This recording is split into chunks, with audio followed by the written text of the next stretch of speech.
The fluorescent lights in emergency rooms have this particular hum that gets into your bones. It's not loud, just constant, like the sound of waiting itself. I was staring at those lights, feeling the cold metal of the examination table through the thin hospital gown, when my phone buzzed.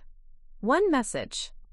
4 words that would change everything. Madison needs me more. My name is Tyler Harrison. I'm 28 years old, and until 3 hours ago, I thought I knew what family meant. Before we jump back in, tell us where you're tuning in from, and if this story touches you, make sure you're subscribed, because tomorrow, I've saved something extra special for you. Let me back up and tell you how I got here, because the beginning matters more than I realized at the time. I live in Phoenix, Arizona, where the summer heat makes you question every life choice that brought you to the desert. I work as a software developer for a mid-sized tech company downtown. Nothing glamorous, but it pays the bills and keeps me busy enough that I don't think too much about the things that used to bother me. I rent a 1-bedroom apartment in Tempe, drive a reliable Honda Civic, and generally keep my life pretty simple. My family lives about 15 minutes away in Scottsdale. There's my mom, Patricia Harrison. Everyone calls her Patty, who's been a real estate agent for the past 20 years. She's one of those people who can sell ice to an Eskimo, always perfectly put together, always knows exactly what to say to make people feel comfortable. My dad, Robert, works in construction management. He's quieter than Mom, the type who shows love through actions rather than words. Fixes things around the house without being asked. Remembers to change the oil in my car when I visit. Then there's Madison, my younger sister by 4 years. If I'm being completely honest, Madison has always been the center of our family's universe. Not in a malicious way. She's not spoiled or demanding. She's just intense. Everything with Madison is either the best thing that's ever happened or the absolute worst catastrophe imaginable. There's no middle ground. When we were kids, if Madison scraped her knee, it wasn't just a scraped knee. It was a medical emergency that required immediate attention, bandages, ice cream, and at least an hour of comforting. If she got a B+ on a test instead of an A, it wasn't just disappointing. It was evidence that she was failing at life and needed intensive tutoring and emotional support. Don't get me wrong, I love my sister. But growing up, I learned pretty early that when Madison needed something, everyone else's needs took a backseat. It wasn't intentional, I don't think. It's just how our family operated. Madison felt things more deeply, reacted more strongly, and required more attention to get back to baseline. I adapted by becoming the easy kid. The one who didn't cause problems, didn't need much attention, figured things out on his own.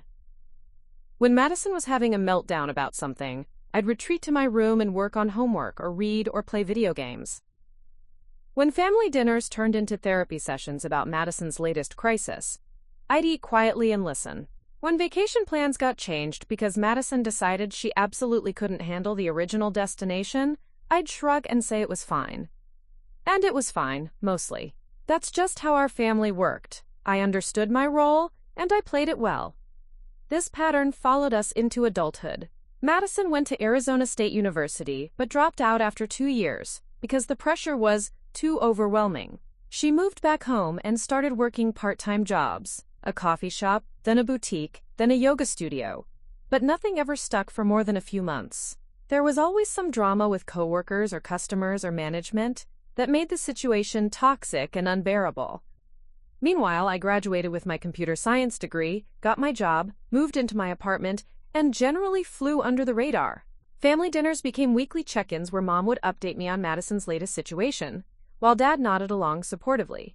I'd listen, offer encouragement when appropriate, and help out financially when Madison needed rent money or gas money or money for some new venture that was going to change everything. The thing is, I genuinely didn't mind it. This was just how our family operated, and I'd found my place in it. I was the stable one, the reliable one, the one who didn't need much. It felt like a useful role to play. About 6 months ago, Madison announced she was moving to Los Angeles to pursue acting. This wasn't entirely surprising. She'd been talking about it on and off for years, but the timing felt sudden. She'd saved up some money from her most recent job at an art gallery and decided it was now or never. Mom was simultaneously worried and excited. Worried because Madison had never lived anywhere but Phoenix. and Los Angeles seemed so big and unpredictable. Excited because maybe this was finally the thing that would help Madison find her direction in life. Dad was characteristically supportive but practical, helping her research neighborhoods and apartment costs.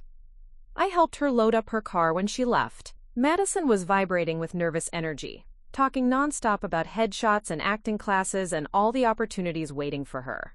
She looked happier than I'd seen her in years, and I felt genuinely optimistic about this move. Maybe the change of scenery would be good for her. Maybe she'd find her footing in a new place. For the first few weeks, things seemed to be going well. Madison called home regularly, with updates about her tiny studio apartment in North Hollywood, her part-time job at a trendy restaurant, the acting classes she'd enrolled in. She sounded energetic and positive, more like the person I remembered from when we were kids, before everything became a crisis. But gradually the calls started changing. The apartment was too expensive. Her roommate situation fell through. The restaurant job was more stressful than she'd expected. The acting classes were filled with people who didn't understand her artistic vision. The city was overwhelming, the traffic was impossible, everything was more expensive than she'd budgeted for. Mom started spending more and more time on the phone with Madison, talking her through each new challenge. She'd text me updates. "Madison's having a rough day," or "Your sister is really struggling with the transition." Dad would shake his head and mutter about how maybe Los Angeles wasn't the right fit, but Mom would defend Madison's decision and insist she just needed time to adjust. I found myself in the familiar position of being the supportive background presence. I'd send Madison encouraging texts, offered to help with expenses if she needed anything, listened when Mom wanted to talk through her concerns about Madison's well-being. 3 weeks ago, things escalated. Madison called home in tears, saying she couldn't handle it anymore. She was behind on rent, her job was cutting her hours, she wasn't booking any acting gigs, and she felt completely overwhelmed and alone. She wanted to come home. Mom immediately went into crisis management mode. She booked a flight to Los Angeles for the following weekend to help Madison pack up and drive back to Phoenix. She spent hours on the phone researching moving companies, temporary storage units, and logistics for getting Madison's stuff back home. I offered to help with the move, but Mom said she had it handled. Madison just needed some family support and a familiar face to help her through this transition. It made sense. Mom was better at the emotional support stuff anyway, and I had work commitments that would make it difficult to take time off on short notice. So Mom flew to Los Angeles, spent the weekend helping Madison pack and process everything that had happened, and drove back to Phoenix with her on Sunday night. Madison moved back into her old room at home, and everyone settled into the familiar routine of helping her figure out her next steps. That was 3 weeks ago. Since then, Madison has been having what Mom calls adjustment difficulties. She's been sleeping a lot, not eating much, spending most of her time in her room. Mom took her to see a therapist, who suggested that Madison might be dealing with depression and anxiety related to the failed move and the feeling of having to start over again. I've been trying to be supportive in my usual way, checking in with Mom, offering to take Madison out for coffee or lunch when she's up for it, generally being available if anyone needs anything. But honestly, most of my attention has been focused on work. We've been in the middle of a major software rollout, and I've been pulling long hours trying to troubleshoot issues and meet deadlines. Which brings me to this morning, when everything changed. I woke up around 6 a.m. with severe stomach pain. At first, I thought it might be something I ate. I'd grabbed fast food for dinner the night before and stayed up late working on code. But the pain kept getting worse, and by 7 a.m. I was doubled over and couldn't stand up straight. I tried taking some antacids and lying down, thinking it would pass. But after an hour, the pain was so intense I started sweating and feeling nauseous. I'd never experienced anything like it. Something was definitely wrong. I called my mom first. She didn't answer. It was still early, and she usually doesn't check her phone until after her morning routine. I tried Dad's number, but it went straight to voicemail. He probably already left for work.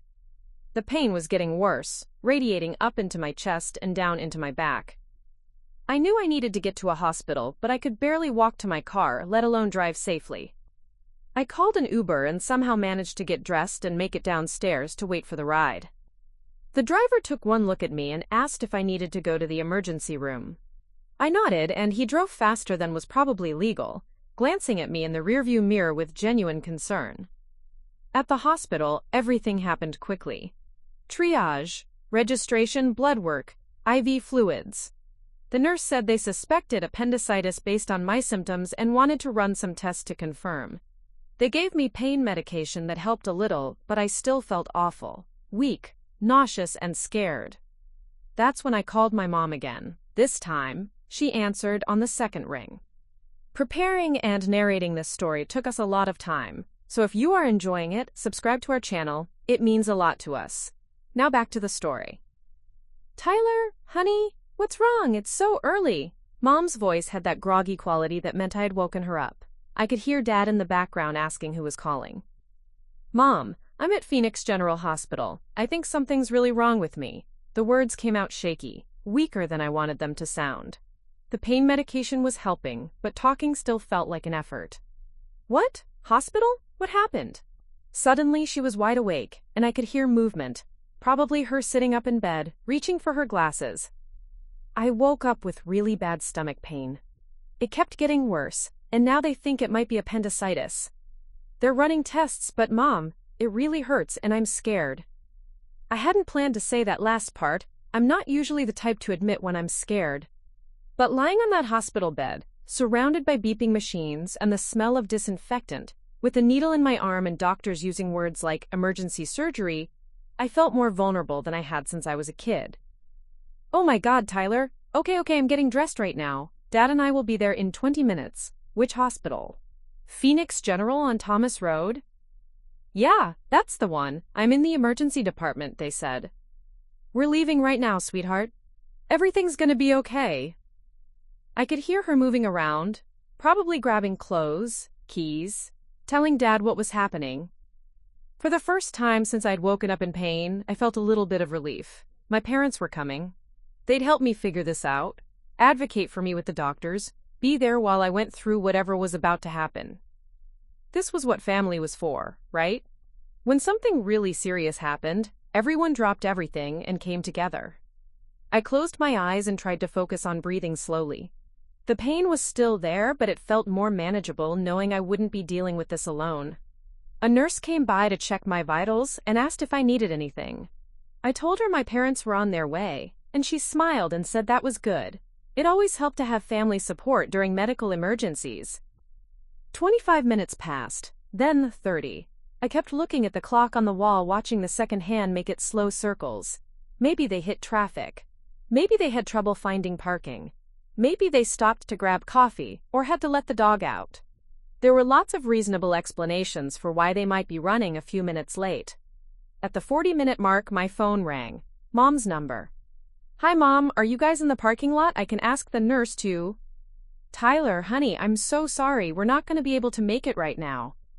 The words didn't compute at first. I actually pulled the phone away from my ear and looked at it, like maybe I'd misheard or the call had cut out strangely. What do you mean you can't make it? I'm in the hospital. They think I need surgery. I know, sweetie, and I'm so sorry. But Madison is having a complete breakdown. She woke up about 15 minutes after you called, and she's in a really bad state. She's hyperventilating, crying uncontrollably, saying she can't handle being back home, and that her life is completely ruined. She keeps talking about how she's never going to recover from the failure in LA, and she's scaring me, Tyler. She mentioned some really dark thoughts, and I can't leave her alone right now. I stared at the ceiling tiles, counting the little holes in the acoustic panels. 47 holes in the tile directly above my head. So you're not coming? I want to, honey, I really do, but your sister needs me right now. She's in crisis mode, and you know how she gets. I'm worried about what she might do if I leave her alone in this state. And I'm lying in a hospital bed with a possible medical emergency. I know, and I feel terrible about it, but you're in good hands there. You have doctors and nurses taking care of you. Madison only has us, and right now she needs immediate intervention. You understand, right? You've always been so good about understanding when your sister needs extra support. There it was. The familiar refrain that had shaped our family dynamics for as long as I could remember. Madison's emotional crises trumped everyone else's needs because her needs were more urgent, more fragile, more important. And I was supposed to understand because I was the easy one, the stable one, the one who didn't require much maintenance. Mom, I need you here. I've never asked for much, but I'm asking now. I'm alone, and I'm scared, and I don't know what's happening to me. Tyler, you're 28 years old. You can handle this. Madison is only 24, and she's in a much more vulnerable place right now. She can't cope the way you can. The logic was so twisted it made my head spin. Madison was having an emotional crisis, which was certainly difficult and painful. But I was potentially facing emergency surgery. I was dealing with a physical medical emergency that could have serious consequences if not treated properly. But somehow, her psychological distress was being prioritized over my physical health crisis. What if I actually need emergency surgery? What if something goes really wrong? Then call us and we'll come immediately. But right now it sounds like they're just running tests. You're stable, you're getting good medical care, and they're going to take care of you. Madison is not stable right now. She's talking about some really scary things, and I can't risk leaving her alone. Scary things like what? There was a pause. She's saying she doesn't see the point in trying anymore, that nothing ever works out for her, that maybe everyone would be better off without her. You know I can't ignore that kind of talk. What if something happened to her while I was gone? I'd never forgive myself. I understood the impossible position Mom felt she was in. Madison's dramatic language about her life being over and everyone being better off without her was genuinely concerning. But it was also familiar. This was how Madison expressed distress, in absolute terms, with high emotional stakes and language that forced everyone around her to take immediate action. Has she actually threatened to hurt herself, or is she just being dramatic about feeling hopeless? Tyler, I can't believe you just said that about your sister. She's genuinely struggling, and dismissing her pain as, quote, being dramatic, is exactly the kind of attitude that makes mental health crises worse. Just because her crisis is emotional instead of physical doesn't make it less real or less urgent. And there it was. I was now the bad guy for pointing out the pattern we'd all lived with for years. Madison's emotional volatility had trained our family to respond to her distress with immediate, complete attention. But when I needed support during an actual medical emergency, I was being told to handle it on my own because I was supposedly more capable of coping. So what am I supposed to do? Just lie here by myself and hope everything works out okay? You're gonna be fine, honey. You're strong, and you're in a good hospital. The doctors will take care of you. I'll check in with you in a few hours to see how the tests went, okay? I love you so much, but I really can't leave your sister right now. Mom, I have to go. Madison is calling for me. I'll talk to you soon. Love you. The line went dead. I stared at my phone for a long time after she hung up. The screen went black, then lit up again when I touched it, showing the time, 9:47 a.m. I'd been in the hospital for almost 3 hours, and I was still alone. A different nurse came by, an older woman with kind eyes and graying hair, pulled back in a neat bun. She had that competent, no-nonsense energy that made me feel like I was in good hands. How are you feeling, Mr. Harrison? Any changes in your pain level? About the same, I think. Maybe a little better with the medication. Good. Dr. Chen will be by in a few minutes to discuss your test results. Are your family members on their way? I looked at her for a moment, trying to figure out how to answer that question. No, they can't make it. Family emergency. She nodded sympathetically. I'm sorry to hear that. Medical situations are always easier when you have support. Is there anyone else you'd like to call? A friend, maybe. It was a reasonable suggestion, but as I thought about it, I realized I didn't have an obvious answer. Most of my close friends from college had moved away or gotten married and started families. My work friendships were more casual. We grabbed beers occasionally, but I wouldn't feel comfortable calling them during a medical emergency. I'd always been somewhat of a loner, partly by choice, and partly because so much of my emotional energy went toward managing family dynamics around Madison. I think I'm okay for now, I told the nurse. Thank you for asking, though. She squeezed my shoulder gently. Well, we'll take good care of you regardless. You're not alone here. Her kindness made my throat tighten unexpectedly. This stranger, this professional caregiver who'd known me for all of 3 hours, was showing me more immediate concern and support than my own family. The irony wasn't lost on me. Dr. Chen arrived about 10 minutes later with my test results. He was probably in his early 40s, with a calm manner that immediately put me at ease. He pulled up a chair next to my bed instead of standing over me, which I appreciated. "Mr. Harrison, I have good news and less good news. The good news is that it's not appendicitis. Your appendix looks completely normal on the CT scan." I felt a wave of relief. "That's great. So what's causing the pain?" "The less good news is that you have a fairly severe case of gallbladder inflammation, what we call acute cholecystitis. It's caused by gallstones blocking the bile duct, which creates inflammation and significant pain." "Is that serious?" "It can be if left untreated. The good news is that we caught it early, and it's very treatable. However, you're going to need surgery to remove your gallbladder. It's a laparoscopic procedure, minimally invasive, usually done through 3 or 4 small incisions. Most patients go home the next day." Surgery. Even though it was supposedly routine and minimally invasive, the word still made my stomach clench with anxiety. When would this happen? "Ideally today, within the next few hours. Your inflammation levels are high enough that we don't want to wait. The surgery scheduler is working on getting you into an OR this afternoon. And if I don't have the surgery, the inflammation could get worse, potentially leading to complications like infection or perforation of the gallbladder. Those situations can become life-threatening pretty quickly. I really don't recommend waiting." So I was looking at emergency surgery within the next few hours, and I was facing it completely alone. The weight of that reality settled over me like a heavy blanket. Dr. Chen seemed to notice my expression. "Is your family coming? You'll need someone to drive you home tomorrow, and it's helpful to have support during the recovery process. They can't make it today. Family emergency." The words tasted bitter in my mouth. "I'm sorry to hear that. Do you have friends who could be here for you?" I shook my head. "I'll figure it out." He looked at me with genuine sympathy. "Mr. Harrison, I know this is a lot to process, especially without family support, but I want you to know that our nursing staff is excellent, and we'll make sure you're well taken care of. This is a very routine surgery with excellent outcomes. You're going to be fine." After he left, I lay there, thinking about everything that had just happened.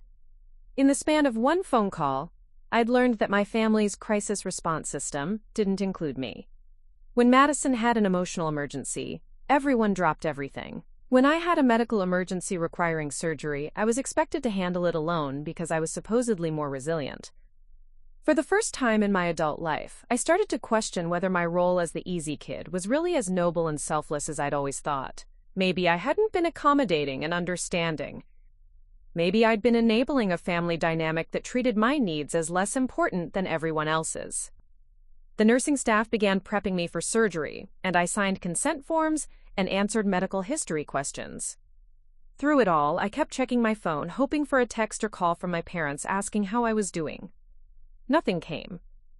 As they wheeled me toward the operating room, I realized this was the first major life event I'd ever faced without my family's support.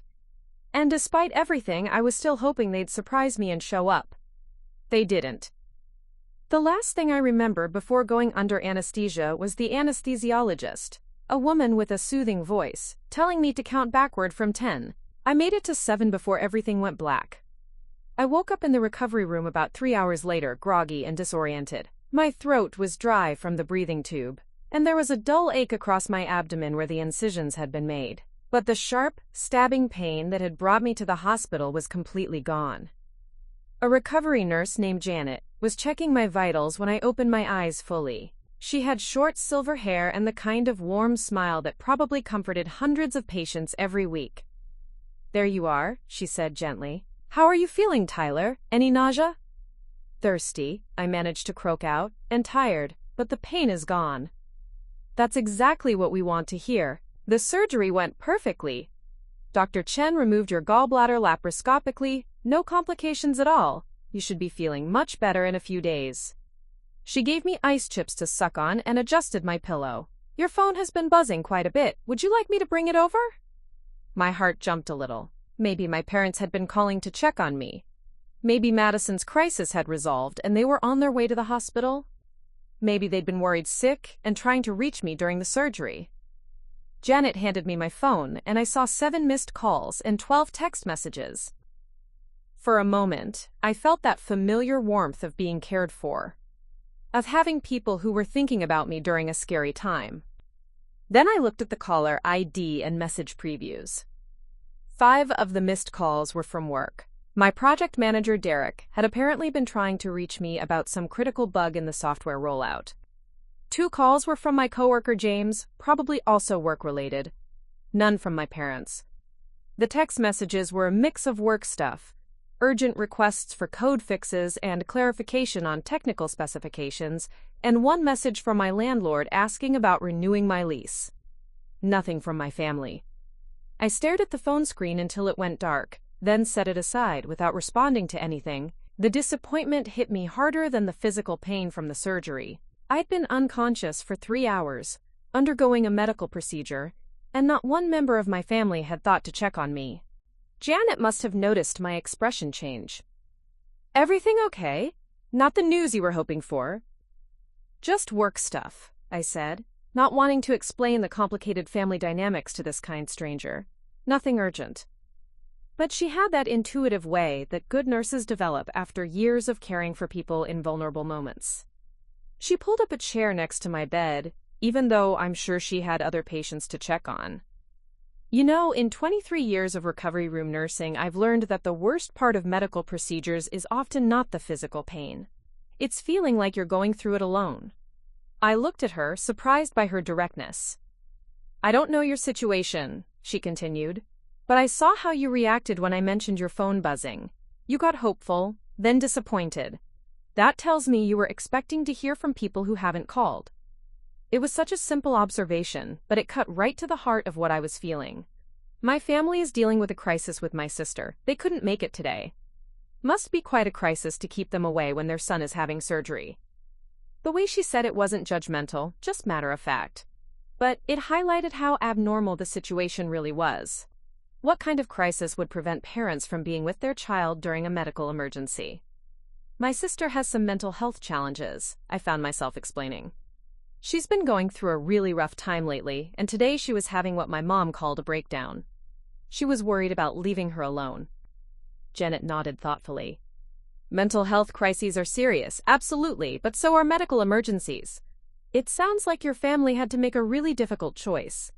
"That's just it, though. It didn't feel like a difficult choice for them. It felt automatic.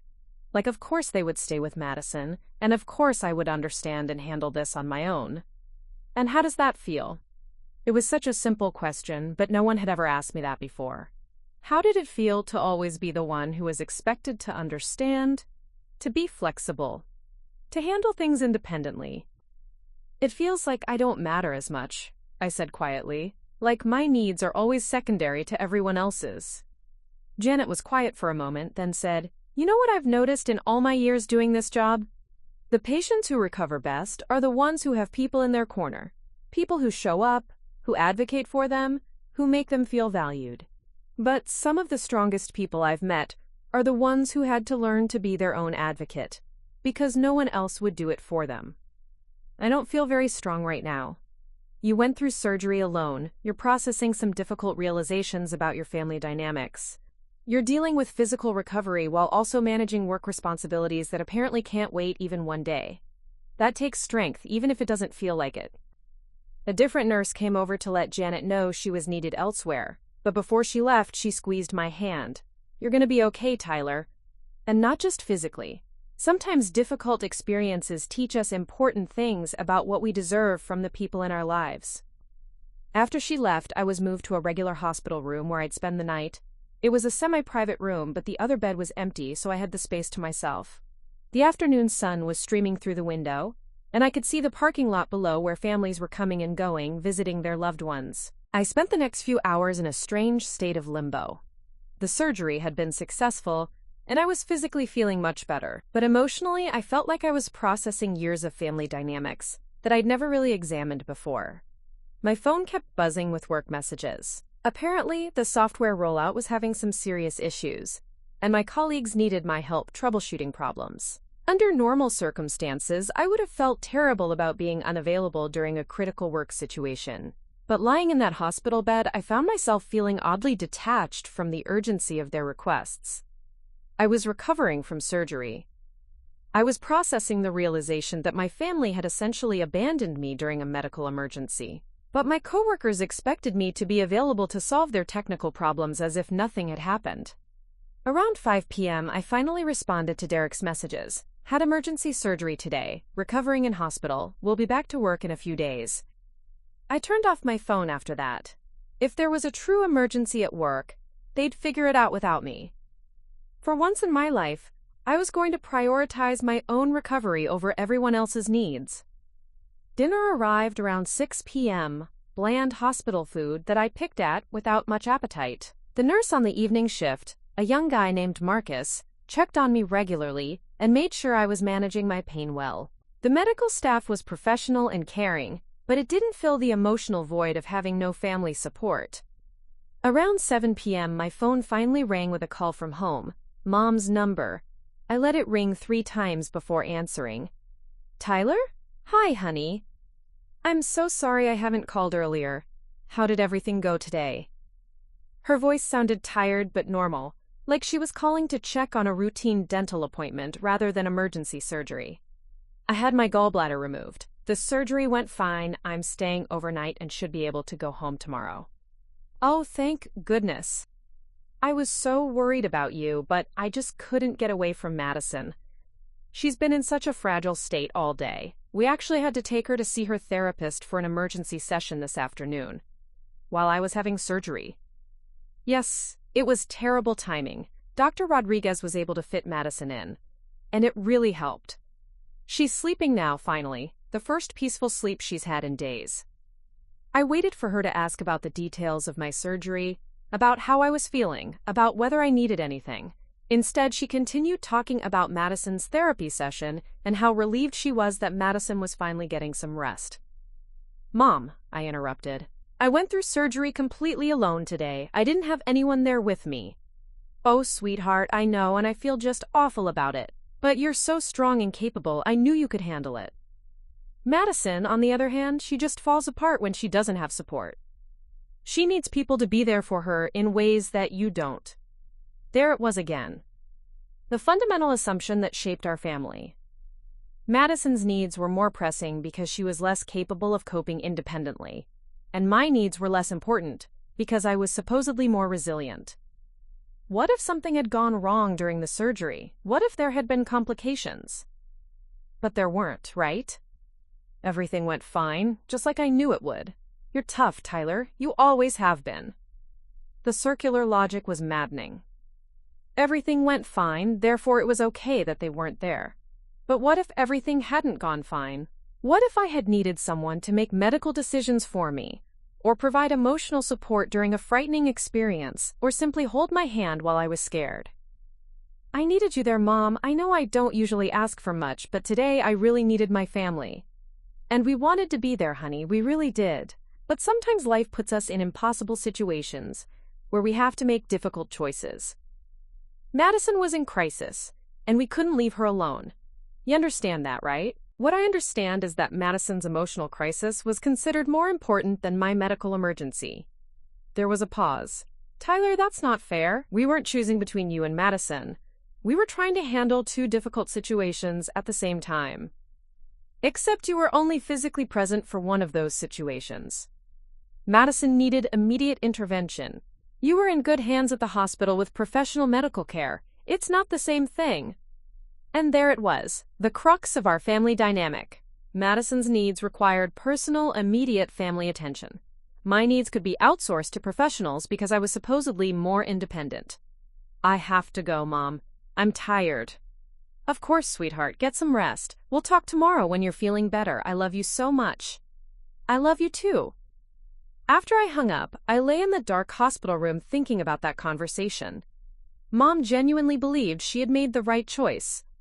In her mind, she had responded appropriately to the more urgent crisis while trusting that I could handle my situation independently. She didn't see it as abandonment or favoritism. She saw it as practical crisis management. But from my perspective, it felt like a fundamental statement about my value in the family hierarchy. Madison's emotional distress required immediate, personal family support. My medical emergency could be handled by strangers. For the first time in my adult life, I started to wonder what would happen if I stopped being the easy one. What if I stopped being understanding when Madison's needs took precedence over mine? What if I started expecting the same level of family support that Madison received? The night was long and uncomfortable. Hospital beds are not designed for quality sleep, and I kept waking up from the pain medication wearing off or nurses coming in to check my vitals. Each time I woke up, I felt a little more alone and a little more aware of how different my life might look if I had been born into a different family dynamic. By morning, I had made a decision. I wasn't going to keep playing the role of the understanding, low-maintenance family member who never asked for anything. If Madison could demand immediate family attention for her emotional crises, then I could expect some basic support during actual medical emergencies. I didn't know exactly what that would look like or how my family would respond to a less accommodating version of me. But lying in that hospital bed, recovering from surgery alone, I realized that the cost of being the easy one had become too high. The next phase of my life was going to look different. I just had to figure out how. The next morning brought the typical hospital routine: early vitals check, bland breakfast, and a visit from Dr. Chen to assess my recovery progress. The incision sites were healing well, my pain was manageable with over-the-counter medication, and all my numbers looked good for discharge. "You're cleared to go home," Dr. Chen told me around 10 a.m. "Take it easy for the next week, no heavy lifting, and follow up with your primary care physician in 10 days. Any questions?" I had one big question, but it wasn't medical. What about transportation? I took an Uber here yesterday, but I'm not sure I should be taking ride shares after surgery. Ideally, you'd have someone drive you home and stay with you for the first day or two. Is your family available to pick you up? I thought about calling my parents, but the idea of asking them to interrupt whatever Madison crisis management they were doing today felt exhausting. More than that, I realized I didn't want them to come out of obligation or guilt. If they couldn't prioritize me during the actual emergency, their grudging assistance during recovery felt hollow. "I'll figure something out," I told Dr. Chen. After he left, I sat on the edge of the hospital bed in my discharge clothes. The same jeans and t-shirt I'd thrown on in panic yesterday morning, now wrinkled from being stuffed in a plastic bag. Everything felt surreal. Less than 24 hours ago, I'd been doubled over in pain, terrified about what was happening to my body. Now I was physically fine, but emotionally raw from the realization that my family had essentially left me to handle a medical crisis alone. I ended up calling a cab company that advertised medical transport services. The driver, a middle-aged woman named Rosa, was gentle and patient as I slowly got into the back seat. She'd obviously done this before, helping post-surgical patients get home safely when they didn't have family support.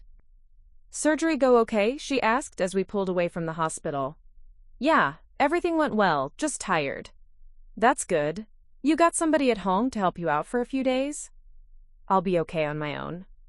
She glanced at me in the rearview mirror with a concerned expression. "You sure? First day after surgery can be rough. Usually people have family or friends around." "I'm used to handling things independently," I said, and realized how sad that sounded even as I said it. The ride to my apartment took about 20 minutes through midday Phoenix traffic. Rosa helped me to my front door and refused the tip I tried to give her. "Take care of yourself," she said, "and don't try to do too much too soon." My apartment felt different when I walked in. The same furniture, same layout, same mess of work papers on my kitchen table from the night before last when I'd been trying to troubleshoot code issues. But the space felt smaller somehow, more isolating. Maybe it was the physical weakness from surgery, or maybe it was the emotional vulnerability of realizing how alone I really was. I made it to my couch and immediately fell asleep for 3 hours. When I woke up, it was mid-afternoon and my phone had accumulated another dozen work messages. Derek, my project manager, had sent increasingly frantic texts about the software rollout issues. Apparently, several major clients were reporting system crashes, and the team needed my specific expertise to identify the root cause. Under normal circumstances, I would have felt guilty about being unavailable during a work crisis. I would have probably tried to log in remotely from the hospital bed if necessary. But something had shifted in my perspective over the past day and a half. I was recovering from surgery. I had given years of dedicated service to this company, including countless late nights and weekend work sessions. They could manage without me for a few days. I sent Derek a brief message. Still recovering from emergency surgery. Will be back when medically cleared by my doctor. Team will need to handle current issues without me. Then I turned off my phone. The afternoon stretched out long and quiet. I managed to heat up some soup and take my pain medication, but mostly I just sat on my couch thinking about the conversation with my mom the night before. The more I replayed it, the more I recognized patterns that had been there for years.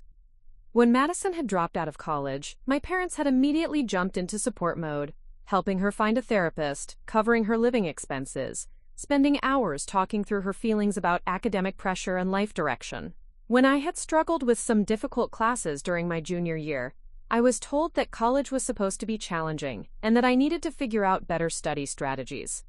When Madison had quit her various jobs due to workplace conflicts, my parents had always taken her side, agreeing that her supervisors were unreasonable or that the work environment was toxic. When I had complained about my own work stress or difficult colleagues, I was advised to develop better coping skills and remember that every job had challenges. When Madison had needed money for her move to Los Angeles, my parents had contributed several $1,000s and helped her plan the logistics.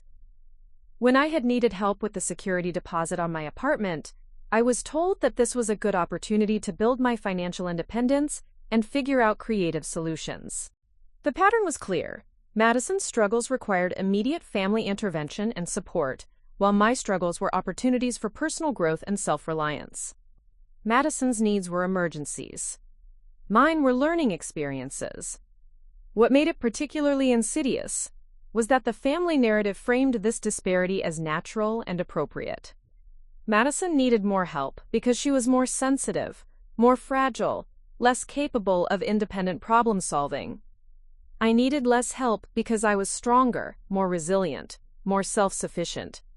It wasn't favoritism, it was just responding to each person's individual needs. But sitting alone in my apartment, recovering from surgery with no family support, I started to question whether this narrative had ever been fair or accurate. Maybe Madison wasn't inherently less capable. Maybe she had learned that emotional volatility and crisis language got her immediate attention and support.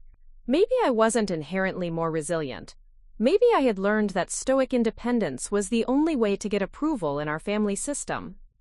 Around 6 p.m., I was surprised by a knock on my door. I wasn't expecting anyone, and I certainly wasn't in any condition to deal with solicitors or maintenance issues. I looked through the peephole and saw my neighbor from across the hall, Mrs. Chen. No relation to my surgeon, just one of those coincidences. Mrs. Chen was probably in her 70s, a retired teacher who had lived in the building longer than anyone else. We had a friendly but not particularly close relationship, occasional hallway conversations about the weather or building maintenance issues, the kind of neighborly politeness that characterizes most apartment living. I opened the door, probably looking as rough as I felt. "Tyler, dear, are you all right? I saw the ambulance yesterday morning and I've been worried about you." I'd forgotten that she might have witnessed my dramatic departure in the Uber, or maybe she'd seen the ambulance I'd called before deciding to take a rideshare instead. "I'm okay. Had to have emergency surgery, but I'm recovering well." Her face immediately shifted into grandmotherly concern mode. "Surgery? Oh my goodness. Are you here alone? Where's your family?" "They couldn't make it. Family emergency with my sister." Mrs. Chen's eyebrows went up in a way that suggested she found this as unusual as I was starting to. Emergency surgery, and they couldn't make it? What kind of emergency keeps parents away from their child's hospital bed? It was almost exactly what Nurse Janet had implied, but hearing it from Mrs. Chen, someone who barely knew my family situation, made it even more clear how abnormal my family's response had been. My sister has some mental health challenges. She was having a crisis at the same time. Mrs. Chen considered this for a moment. "Well, mental health is certainly important. But so is being there for your son during surgery. Seems like they could have managed both somehow." She paused, then said, Have you eaten today? You look a bit pale. I had some soup earlier. That's not enough for someone recovering from surgery. I made too much chicken and rice. Let me bring you a proper meal. Before I could protest, she had disappeared back into her apartment. She returned 10 minutes later with a covered plate that smelled amazing, and a thermos of what turned out to be homemade chicken broth. This should help with your recovery, she said, setting everything on my kitchen counter. And Tyler? I don't know your family situation, but I've raised 4 children and helped with 12 grandchildren. When someone you love has surgery, you find a way to be there. That's just what family does. After she left, I sat at my small dining table eating the best meal I'd had in days, thinking about her words. That's just what family does. It was such a simple statement, but it highlighted how far my family's response had deviated from normal expectations. I started thinking about other families I knew. My college roommate Jake had once driven 8 hours overnight when his brother broke his leg in a skiing accident. Not life-threatening, just a broken bone. But Jake didn't hesitate to be there. My coworker Sarah had taken a week off work when her mom had routine gallbladder surgery, the exact same procedure I'd just had. My friend Mike from high school had coordinated with his 3 siblings to ensure someone was always with their dad during his recovery from hernia surgery. These weren't extraordinary families with unusually strong bonds.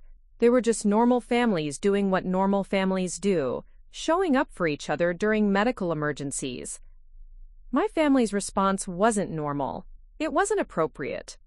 And it wasn't my fault for expecting basic support during a frightening and vulnerable time. That evening, my phone started ringing again. Mom's number. I let it go to voicemail, then listened to the message. Hi, sweetie. Just checking in to see how you're feeling today. I hope you got home okay and that you're resting. Madison had a much better day today. She actually got up and showered and ate a real meal for the first time in days. I think the therapy session yesterday really helped. Anyway, call me back when you feel up to it. Love you. The message was cheerful and caring, but it was also revealing. More than half of it was about Madison's improvement, with my recovery as an afterthought. Even when calling to check on me post-surgery, Madison's well-being was the primary focus. I didn't call back. Instead, I spent the evening thinking about what I wanted my life to look like going forward. I was 28 years old, financially independent, professionally successful, and generally capable of managing my own affairs. I didn't need my family's permission to live my life on my own terms. But I also didn't need to keep accepting a family dynamic that consistently minimized my needs and feelings. I didn't need to keep being understanding when I was treated as less important than Madison. I didn't need to keep pretending that it was normal or healthy for parents to skip their son's surgery because their daughter was having an emotional crisis. For the first time in my adult life, I started to imagine what it would feel like to have boundaries with my family. To expect the same level of support and consideration that Madison received. To stop automatically accommodating everyone else's needs while ignoring my own. I didn't know exactly how to create those boundaries or what the consequences might be, but lying on my couch, eating Mrs. Chen's homemade meal while recovering from surgery alone, I knew that something fundamental had to change. The old Tyler, the understanding, accommodating, low-maintenance son, had been abandoned on an operating table. The person I was becoming would have different expectations and different limits. I just had to figure out who that person was and how to become him. By day 3 of my recovery, I had developed a routine that revolved around rest, light meals, and deliberately ignoring my phone. The physical healing was progressing well. The incision sites were barely sore, and I could move around my apartment without difficulty. But the emotional processing was more complex. I'd been doing a lot of thinking about family dynamics, personal boundaries, and what I wanted my relationships to look like going forward. The solitude, which had initially felt isolating, was starting to feel productive. For the first time in years, I had space to think about my own needs, without the constant background noise of managing everyone else's expectations. That changed abruptly on Thursday afternoon when I heard familiar voices in the hallway outside my apartment, followed by a sharp knock on my door. I looked through the peephole and saw both my parents standing there, along with Madison. Mom was holding what looked like a casserole dish, Dad had a grocery bag, and Madison was clutching her phone, looking uncomfortable. My stomach dropped. I wasn't ready for this conversation.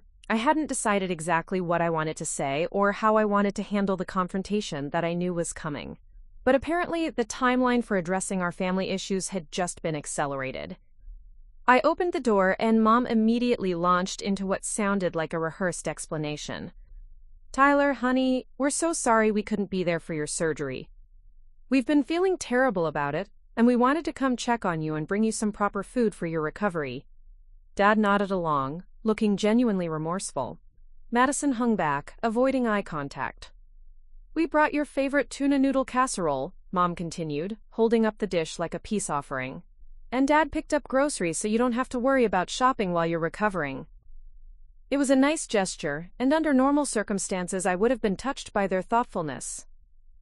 But there was something about the timing and presentation that felt calculated. This wasn't spontaneous concern for my well-being, it was damage control. "Come in," I said, stepping aside. They filed into my small living room and I could immediately feel the shift in energy. This was no longer my recovery space. It was now a stage for family drama. Mom started bustling around my kitchen, putting the casserole in the refrigerator and unpacking groceries. Dad sat heavily in my armchair, looking around the apartment like he was assessing my living situation. Madison perched on the edge of my couch, still focused on her phone. "How are you feeling, son?" Dad asked. "Pain manageable?" "I'm doing fine. Recovery is going well." "Good, good. Dr. Chen has a great reputation. We looked him up after we heard who did your surgery." After. They had looked up my surgeon after the fact, not before or during when it might have been relevant to my care decisions. Mom finished organizing my kitchen and turned around with that bright smile she used when she was trying to smooth over uncomfortable situations. "Now, Tyler, I know we need to talk about what happened. I can tell you're upset about us not being at the hospital, and I completely understand why you'd have hurt feelings about that." Hurt feelings? As if this was about wounded pride rather than fundamental questions about family priorities and support systems. It wasn't just hurt feelings, Mom. I went through emergency surgery completely alone because you chose to prioritize Madison's emotional crisis over my medical emergency. Madison finally looked up from her phone. "I didn't know it was emergency surgery. Mom just said you were having some stomach problems." I stared at her, then at my parents. "You didn't tell her it was surgery?" Mom looked uncomfortable. "We didn't want to upset Madison when she was already in such a fragile state. We just said you were having some medical issues, but that you were in good hands." "So Madison didn't even know the actual situation when you made the decision to stay with her instead of coming to the hospital." "Tyler, that's not fair," Mom said, her voice taking on a defensive edge. "Madison was in genuine crisis. She was talking about some very dark thoughts, and we couldn't risk leaving her alone. You were getting professional medical care. It's not the same level of need." "What dark thoughts, specifically?" I asked. There was an uncomfortable silence. Madison shifted on the couch. Dad looked at his hands, and Mom's bright smile faltered. "Madison, what exactly did you say that made them think you were in immediate danger?" "I don't know," Madison said quietly. "I was just really upset about everything with LA, and feeling like I'd failed at everything I tried. I said some stuff about how maybe I wasn't cut out for life, or maybe everyone would be better off if I just disappeared." "Did you say you were going to hurt yourself?" "Not exactly, I was just being dramatic about how hopeless everything felt." I looked at my parents. So she was using crisis language to express general hopelessness about her life situation, not making specific threats to harm herself. "Tyler, you can't minimize," Mom started. "I'm not minimizing anything. But there's a difference between someone expressing emotional distress and someone making credible threats of self-harm. You treated Madison's dramatic language about feeling hopeless as a psychiatric emergency that required immediate intervention, while treating my actual medical emergency as something I should handle independently." Dad cleared his throat. "Son, we did what we thought was best in a difficult situation. We're not perfect, but we were trying to respond to what seemed like the most urgent need. The most urgent need was Madison's feelings being hurt about her failed acting career, not my potential medical complications from untreated gallbladder inflammation." "That's really unfair," Madison said, looking hurt. I wasn't just upset about acting, I was dealing with depression and anxiety about my whole life falling apart. And I was dealing with a medical condition that could have become life-threatening if left untreated. But your emotional distress was considered more urgent than my physical emergency. Mom sat down on the couch next to Madison, unconsciously positioning herself as Madison's ally in this conversation. Tyler, I feel like you're being deliberately obtuse about this. Madison's mental health crisis required immediate family support. Your medical situation was being handled by trained professionals. We made the best decision we could with the information we had. What you had was one child expressing dramatic feelings about life being hopeless, and another child calling from a hospital bed saying he was scared and needed surgery. And you chose to respond to the dramatic feelings. Madison needed us, Dad said simply. And I didn't? The question hung in the air. It was the core issue, stripped of all the rationalizations and explanations. Did I need them? Or was I supposed to be self-sufficient enough that their absence during surgery was acceptable? Of course you needed us, Mom said, but her voice lacked conviction. But you're stronger than Madison. You can handle difficult situations better than she can. We knew you'd be okay.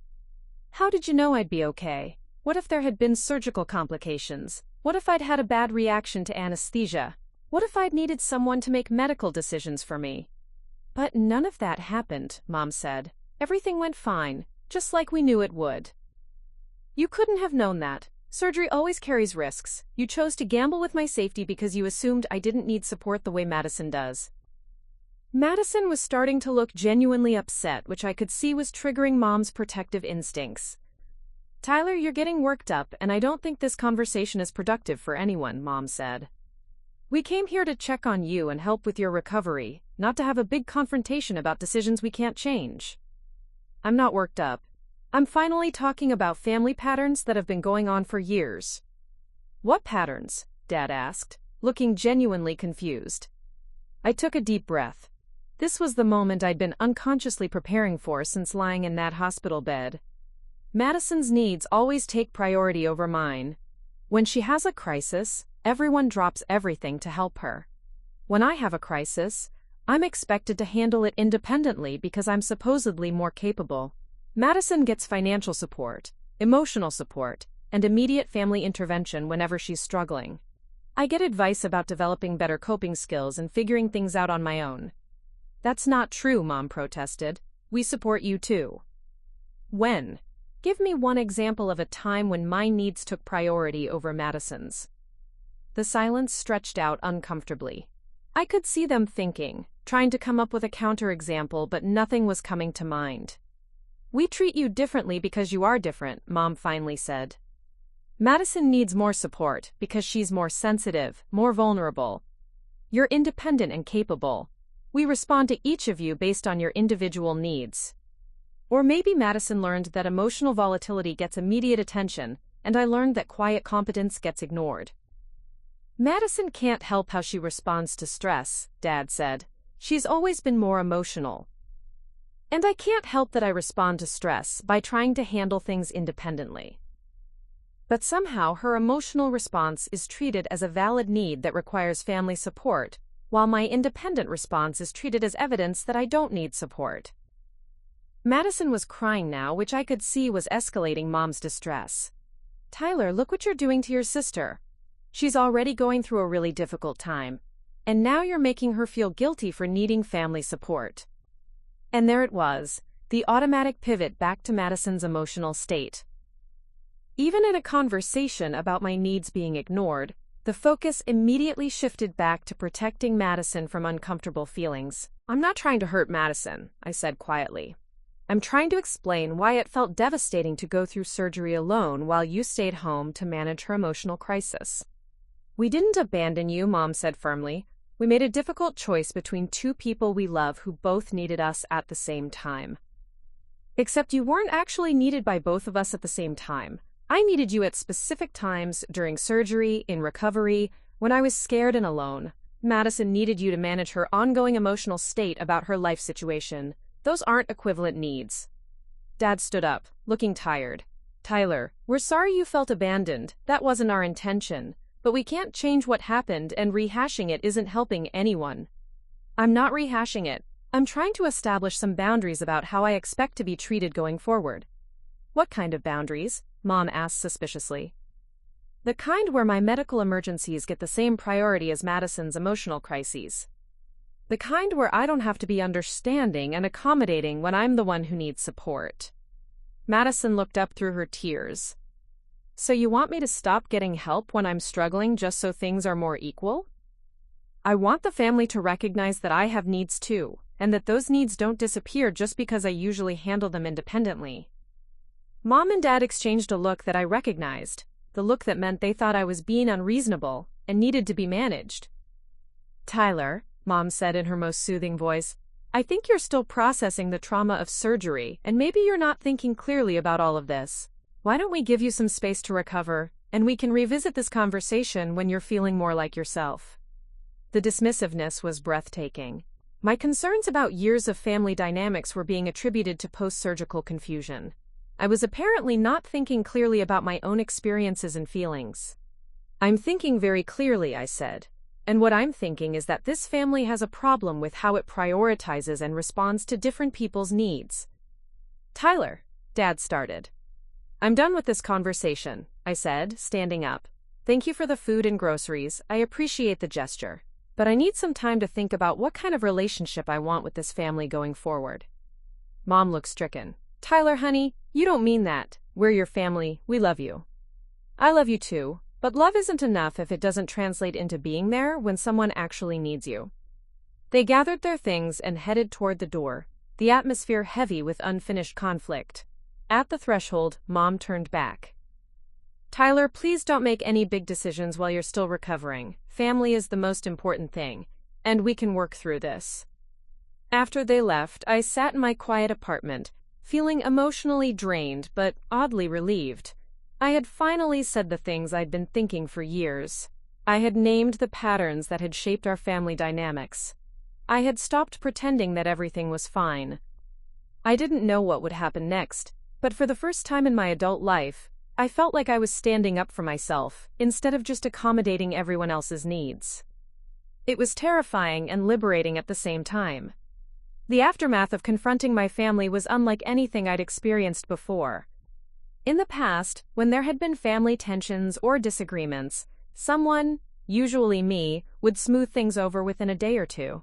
There would be phone calls, apologies, and a general effort to restore harmony as quickly as possible. But this time was different. The silence stretched on for 6 days. No calls, no texts, no casual check-ins. It was as if I had ceased to exist in their world the moment I'd challenged the family dynamic. At first, I wondered if they were giving me space to come to my senses, as Mom had suggested. But as the days passed, I realized this was something else entirely. A coordinated withdrawal of family connection designed to show me what life would be like without their approval and inclusion. It was a strategy I recognized, though I'd never been on the receiving end of it before. When Madison had briefly dated someone my parents disapproved of during college, they had employed a similar approach. Polite but distant interaction until she ended the relationship. When she had announced she was dropping out of school, there had been several weeks of chilly family dinners and minimal communication until she agreed to consider returning the following semester. The silent treatment was their way of applying pressure without direct confrontation. It was meant to make the difficult family member reconsider their position and return to acceptable behavior. But this time, I wasn't planning to fold. My recovery continued smoothly. I returned to work the following Monday, catching up on the software issues that had seemed so urgent the week before. Derek, my project manager, was apologetic about the timing of my medical emergency and grateful that I was back. The technical problems had been resolved in my absence, mostly through workarounds and patches that I could optimize now that I was available. "How are you feeling?" Derek asked during our catch-up meeting. "Surgery's no joke, even when it's minimally invasive." "Much better, thanks. Sorry about the timing with the rollout issues." "Don't apologize for having a medical emergency," he said firmly. "That's not something you can control or plan around. Family take good care of you during recovery?" It was a casual question, the kind of small talk that colleagues make when they're being polite about personal situations. But it hit differently after everything that had happened. I mostly handled it on my own, I said. Derek looked surprised. Really? When I had my appendix out a few years ago, my wife basically treated me like an invalid for a week. Wouldn't let me lift anything heavier than a coffee cup. He paused. Your family okay with you being back at work so soon? They're not really involved in those decisions. I could see Derek trying to process this information without prying too deeply into my personal life. Most people assume that families rally around each other during medical crises. The idea that someone would go through surgery and recovery essentially alone seemed to confuse him. Well, if you need any accommodations while you're getting back to full strength, just let me know. We can adjust your workload or schedule if necessary. It was a small kindness, but it stood out sharply against the backdrop of my family's absence. My manager, who had known me for less than 2 years, was showing more concern for my well-being than my parents had. That afternoon, I got an unexpected call at work. The number wasn't in my contacts, but I recognized the Phoenix area code. Tyler, this is your Aunt Linda. Linda was my mom's older sister, someone I saw maybe twice a year at family gatherings. She lived across town with my Uncle Bill and their 2 adult children. We had a pleasant but distant relationship, the kind of extended family connection that involved birthday cards and holiday small talk, but not much deeper interaction. Hi, Aunt Linda, how are you? I'm fine, honey, but I'm calling because I heard about your surgery from your mother, and I wanted to check on you. Oh, that's nice of you to call. Tyler, I hope you don't mind me saying this, but I was pretty shocked when your mom told me about what happened. She mentioned that they couldn't be at the hospital because of Madison's situation, and honestly, that didn't sit right with me. I was surprised by her directness. Linda had always seemed like someone who stayed out of family drama, focusing on surface-level pleasantries rather than deeper issues. It was a difficult situation, I said carefully, not sure how much I wanted to share. Sweetheart, I've known your mother for 53 years, and I love her dearly. But I've watched how she handles things with you and Madison, and I've been concerned for a while. This was not the conversation I'd expected to have with my aunt. What do you mean? Madison is a sweet girl, but she's been the center of attention in your family since she was born. Every scraped knee was a crisis. Every disappointment was a catastrophe that required all hands on deck. And you learned early that the way to get approval was to not need anything. I was quiet, processing the fact that someone else in my family had noticed these patterns. When your mother told me that they stayed home during your surgery because Madison was having an emotional crisis, I thought about all the times you'd handled difficult situations on your own while everyone rushed to help Madison with much smaller problems. And I realized I'd never said anything about it, which makes me partly responsible. Aunt Linda, you don't need to. Yes, I do. Because you deserved better than that, Tyler. You deserved parents who showed up for your medical emergency, regardless of what else was happening. And the fact that you had to go through surgery alone breaks my heart. I felt my throat tighten unexpectedly. Hearing someone in my family acknowledge that my parents' response had been inappropriate was validating in a way I hadn't expected. Thank you for saying that. I should have said it years ago. I should have spoken up when I saw how differently you and Madison were treated. I told myself it wasn't my business, that every family has their own way of doing things. But watching someone get consistently overlooked while their sibling gets constant attention, that's not okay, and I should have said something. I don't think it would have changed anything if you had. Maybe not, but it might have helped you feel less alone in noticing it. We talked for another few minutes about my recovery and my return to work. Before she hung up, Linda said something that stayed with me. Tyler, I don't know what's going to happen with your relationship with your parents and Madison. But I want you to know that standing up for yourself was the right thing to do, even if it's uncomfortable for everyone else. Sometimes families need to be disrupted in order to become healthier. After work that day, I stopped by Mrs. Chen's apartment to return the dishes she'd lent me during my recovery. She invited me in for tea, and we sat in her cozy living room talking about my return to work. You look much better, she observed. Color's back in your face, and you're moving normally again. I feel a lot better. Thank you again for the meals. They really helped. Of course, dear. That's what neighbors do. She paused, studying my face. How are things with your family situation? I'd mentioned the basics of the conflict during one of her check-ins, though I hadn't gone into detail about the confrontation. Complicated. We had a big conversation last week, and now no one's speaking to me. Mrs. Chen nodded knowingly. Ah, the silent treatment. Classic manipulation tactic. Make the person who spoke up feel isolated and punished until they apologize and go back to the old way of doing things. Is that what this is? Oh, absolutely. I've seen it many times over the years. Families, friendships, workplaces. Whenever someone challenges an unfair dynamic, the people benefiting from that dynamic often respond by withdrawing connection until the challenger backs down. So what do? You wait it out. You don't apologize for speaking the truth. You don't chase after people who are trying to punish you for having reasonable expectations. And you build a life that doesn't depend on their approval. That sounds lonely. It can be, initially, but it's less lonely than spending your whole life accommodating people who don't really see you or value you. And you'd be surprised how many genuine connections become possible once you stop trying to manage other people's emotions. We drank our tea in comfortable silence for a while. Then Mrs. Chen said, "You know, Tyler, I've lived in this building for 12 years, and in all that time, I've never seen your family visit you, not once. But last week, when they came by after your surgery, I could hear raised voices through the walls. It sounded like the first real conversation you'd ever had with them." It was. Good. Real conversations are messy and uncomfortable, but they're the only way to build authentic relationships.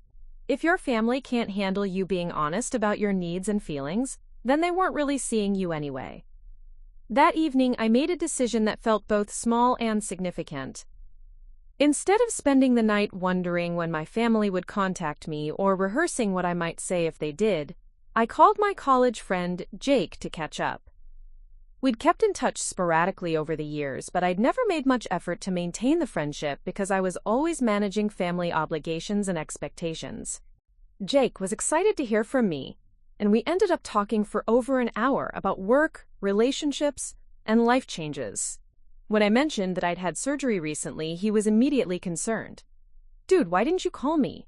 I would have driven down to Phoenix to help out if you needed anything. I didn't want to bother you with my medical issues." "Tyler, that's what friends are for. If I can't bother you when I need support, and you can't bother me when you need support, then what kind of friendship is that?" It was such a simple question, but it highlighted something important about how I'd been approaching relationships. I'd been so trained by my family dynamic to minimize my own needs that I'd never learned to lean on people or ask for help when I genuinely needed it. "You're right," I said. "I think I've been pretty bad at the friendship thing." "Well, we can work on that. What are you doing this weekend? Want to grab dinner and catch up properly?" We made plans to meet on Saturday, and I hung up feeling lighter than I had in days. Maybe Mrs. Chen was right. Maybe once I stopped trying to manage my family's emotions and expectations, there would be space for more authentic connections with people who actually wanted to be in my life. The silent treatment from my family continued, but it was starting to feel less like punishment and more like freedom. For the first time in my adult life, I wasn't walking on eggshells around anyone's emotional volatility. I wasn't monitoring Madison's mood or trying to anticipate my parents' needs. I wasn't performing the role of the understanding, accommodating son who never caused problems. I was just living my life, making my own decisions, and building relationships with people who saw me as I actually was, rather than as a supporting character in someone else's drama. It was terrifying and exhilarating and lonely and liberating all at the same time, but it was mine. 3 weeks after the silent treatment began, I got a text from Madison at 2:17 a.m. on a Tuesday night. "Tyler, I'm at the emergency room. I need you." My first instinct was the old one. Immediate panic, grab my keys, drop everything to rush to whatever crisis was unfolding. But something made me pause. I sat on the edge of my bed, looking at the message, and thought about the pattern I'd been trapped in for years. Madison had a talent for medical emergencies that turned out to be anxiety attacks, panic episodes that required immediate family intervention, and crisis situations that somehow always resolved themselves once she had everyone's attention focused on her. Meanwhile, when I'd had an actual medical emergency requiring surgery, the family had stayed home. Instead of jumping in my car, I called the hospital. "Phoenix General Emergency Department, this is Rachel. Hi, I received a text from my sister saying she's in your emergency room. Her name is Madison Harrison. I'm wondering if you can tell me anything about her condition. Are you her emergency contact? I'm her brother, but I'm not sure if I'm listed as her contact. Let me check. I see Madison Harrison checked in about 30 minutes ago. She's stable and being evaluated, but I can't give you specific medical information unless you're her designated contact. Can you tell me if this is a life-threatening emergency? There was a pause. Sir, she's in stable condition and alert. That's about all I can share without her permission. Thank you. I hung up and looked at Madison's text again. I need you. Not I'm hurt. Not something's wrong. Not please come. Just the familiar refrain that had summoned family members to drop everything and rush to her side countless times over the years. I texted back. I called the hospital. They said you're stable. What's the medical issue? 20 minutes passed before she responded. They think it's a panic attack, but they want to run some tests. I'm scared, and I don't want to be alone. Where are Mom and Dad? I didn't call them. I called you. This was interesting. Madison had bypassed our parents, the people who had proven they would drop everything for her emotional crises, and gone straight to me, the person who had recently challenged the family dynamic and been subjected to weeks of silent treatment. Why didn't you call Mom and Dad? Because they're mad at you, and I don't want to deal with all that drama right now. I just need someone here with me. So Madison was treating me like an on-call emotional support service, available for her medical emergencies, but separate from the family conflict she didn't want to navigate. She wanted the benefit of my support without acknowledging the context of why our family relationships were strained.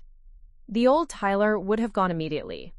The old Tyler would have felt guilty for hesitating, would have pushed aside his hurt feelings to be there for his sister in her moment of need. The old Tyler would have prioritized Madison's request over his own emotional boundaries. But I wasn't the old Tyler anymore. I texted back. I understand you're scared. Have you called anyone else who could come sit with you? Tyler, please. I know things are weird with the family right now, but I really need you. I'm having chest pains, and they're worried about my heart. Chest pains. Heart concerns. Language designed to escalate the urgency and trigger an immediate response. But she'd already told me the doctors thought it was a panic attack, and the hospital had confirmed she was stable. Madison, I'm sorry you're scared, but I'm not going to drop everything to come to the hospital. You have two parents who have established that they prioritize your medical and emotional needs above everything else. Call them. My phone started ringing immediately. Madison's number. I let it go to voicemail, then listened to the message. Tyler, I can't believe you're doing this to me right now. I'm in the hospital, and you're being petty about some stupid family argument. I thought you were better than this. I thought I could count on you. Please just come. I'm really scared, and I don't understand why you're punishing me for whatever happened between you and Mom and Dad. The message was calculated to hit all my guilt buttons. I was being petty, I was punishing her, I was abandoning her in her moment of need. It was exactly the kind of emotional manipulation that had worked on me for years. But I also heard something else in her voice, genuine confusion. Madison truly didn't understand why I wasn't responding to her crisis in the usual way. The family dynamic had been so normalized that she couldn't comprehend why I might have boundaries around emergency availability. I didn't call her back. Instead, I went back to sleep. The next morning, I had 7 missed calls and 4 text messages. 3 calls from Madison, 2 from Mom, 2 from Dad. The messages were a mix of Madison's continued pleas for me to come to the hospital and my parents' anger about my selfish response to my sister's medical emergency. Mom's text was particularly revealing. Tyler, I don't know what's gotten into you lately, but your sister needed you last night and you completely failed her. This isn't the son I raised. Madison could have had a heart attack, and you were too busy being stubborn to care about her well-being. I called the hospital again to check on Madison's status. She was discharged around 4 a.m., the nurse told me. Everything checked out fine. So Madison's life-threatening heart emergency had resolved itself in about 2 hours, and she'd been sent home with no medical intervention needed. Exactly what I'd suspected. I texted the family group chat, something I hadn't used in weeks. Called the hospital. Madison was discharged at 4 a.m. with no medical treatment needed. Glad she's okay. My phone exploded with responses. Dad, that's not the point. She needed family support during a scary experience. Mom, I can't believe how cold you're being about this. Your sister was terrified and alone because you refused to be there for her. Madison, thanks for caring more about being right than about your sister's well-being. I realized this was the moment of truth.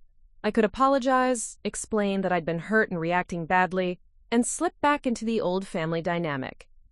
Everyone would forgive me. Madison would get the reassurance that family members would always be available for her emergencies, and we'd go back to the familiar pattern of my needs being secondary to everyone else's. Or I could hold my boundary and accept whatever consequences came with that choice. I typed a response to the group chat and read it 3 times before sending.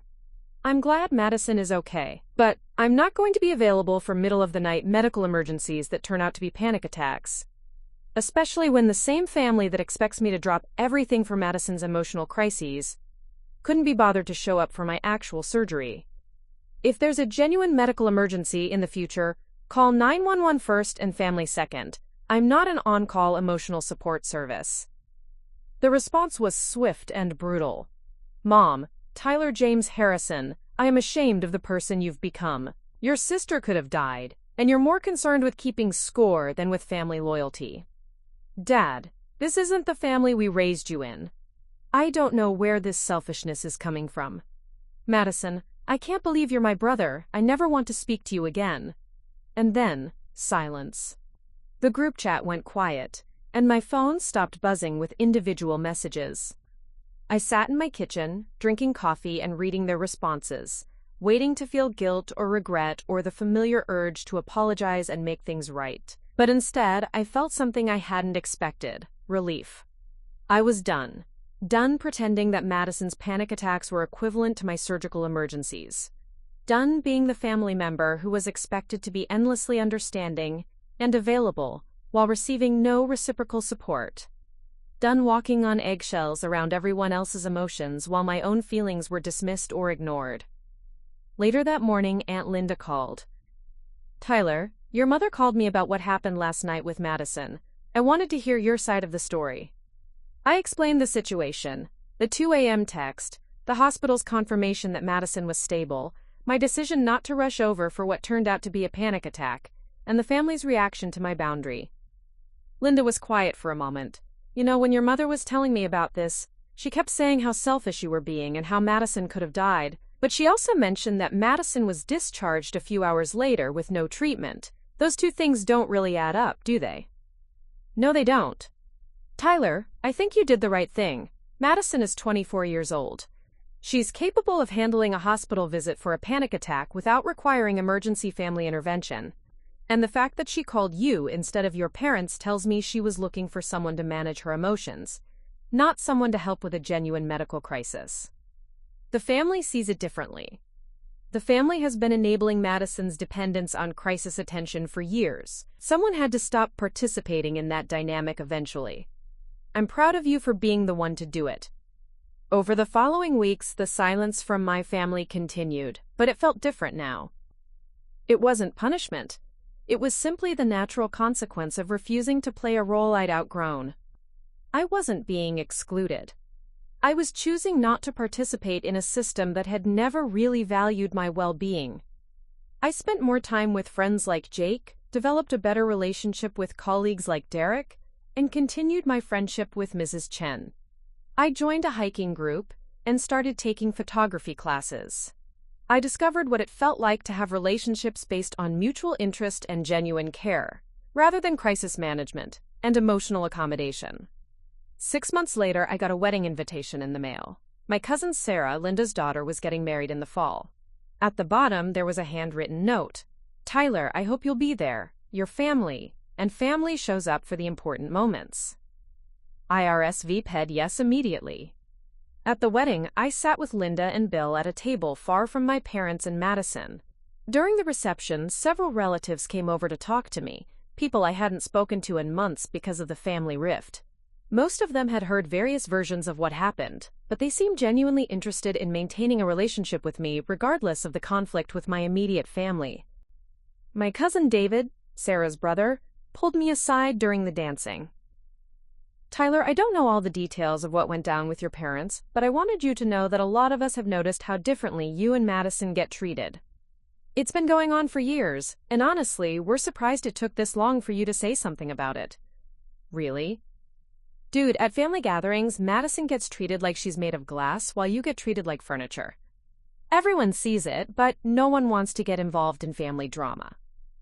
But when Linda told us you finally stood up for yourself, most of us were like, good for him." That conversation led to others throughout the evening. I learned that my perception of the family dynamics hadn't been distorted or oversensitive. It had been obvious to extended family members for years. They just stayed silent because interfering in other people's family relationships felt inappropriate. Near the end of the evening, my mom approached me at the bar where I was getting a drink. "Tyler," her voice was cautious, formal. "Hi, Mom. You look good, healthy." "Thanks, I feel good." We stood there awkwardly for a moment. I could see her trying to figure out how to navigate this conversation. Whether to address the months of silence, to bring up Madison's hospital incident, or to pretend everything was normal. "I miss you," she said finally. "I miss you too. Do you think we could try to work things out as a family?" I looked at her, really looked at her, and saw something I hadn't noticed before. She looked tired, older somehow. The months of family conflict had worn on her too. "I'd be open to that," I said, "but it would have to be different than before." "Different how?" "I'm not going back to being the family member who's expected to be endlessly understanding while everyone else gets unconditional support. If we're going to rebuild our relationship, it has to be based on mutual respect and reciprocal care."